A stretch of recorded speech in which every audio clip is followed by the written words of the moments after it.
A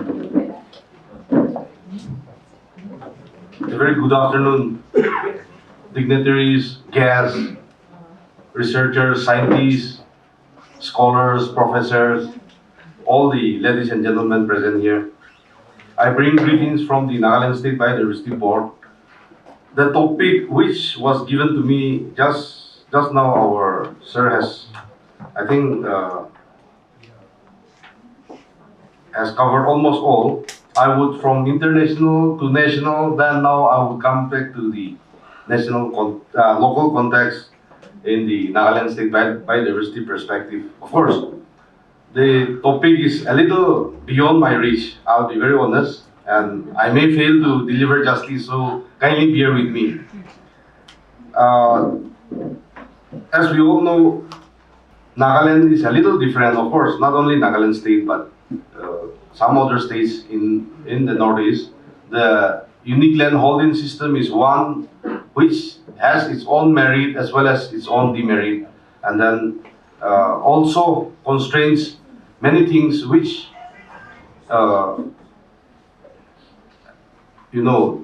affects the research or any other activities, and in fact even in terms of the development. But as Nagaland being a very rich biodiversity area, I would like to be very frank. We have very less information available, particularly on aquatic resources.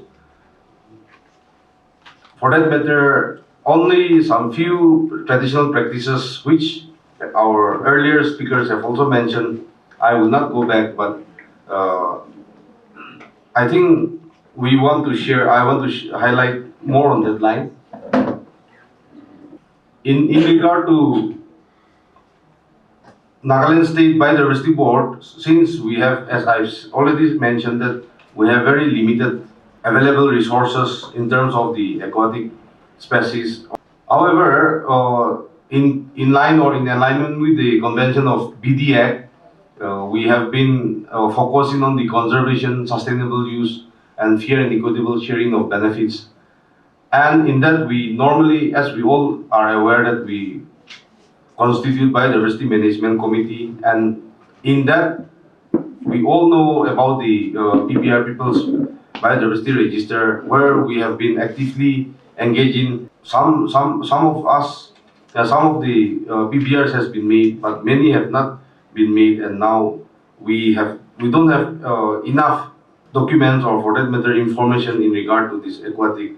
For that matter, we have only recently taken up this initiative, and now following the formats of the PBR which the NBA have prescribed, there are waterscape, culture, fisheries, aquatic biodiversities, aquatic plant species of importance, wild animals, mammals, birds, all these amphibians, insects, and others, which the board has been trying to, take up this issue. Also, interestingly, we have recently taken up one project in southern Angami area of Kohima district, where we are making a preliminary assessment on freshwater aquatic resources. So only after this we will be able to give you a proper information or share about more details on the aquatic resources. With the support and help from the GIZ, we have also come up with the Nagaland State Biodiversity Strategy Action Plan, which is revised and launched recently. In the NBT Target 5, by 2026, measures are adopted for sustainable management of agriculture, forests, and fisheries. In fact, it is also in the strategy we have identified the strategies, and in the strategies and actions there are we have identified that threats to aquatic life and fish biodiversities, and to take steps to ameliorate them. This is one area which we are focusing and putting our action plan into this. Like action, we have started the survey in some parts, and also survey and maps.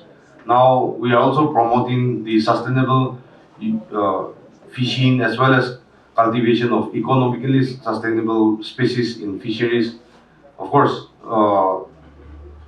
also controlling this excessive hunting and fishing. This is also one area of concern where uh, earlier speakers have also mentioned about the use of explosives or electricity or for that matter some other chemicals which has been affecting the whole aquatic ecosystem.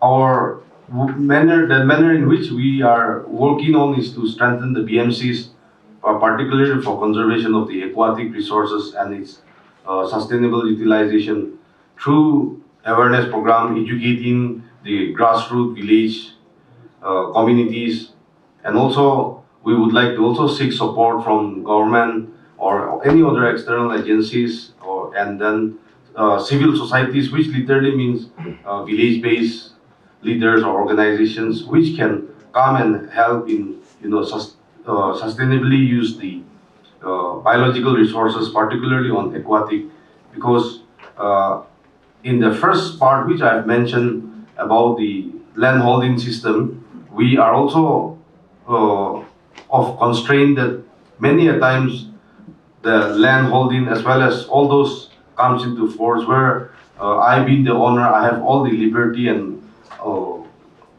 the ownership to take whatever I extract or whatever I can from my own area or my property. So these are certain areas where we would also like to uh, focus. Then the others is if the universities or research institute come up in helping us, in particularly for the harvesting or exploitations of a particular aquatic resources in that very specific locality where the resources are available in plenty, which can also be sustainably used. This is one of our concern.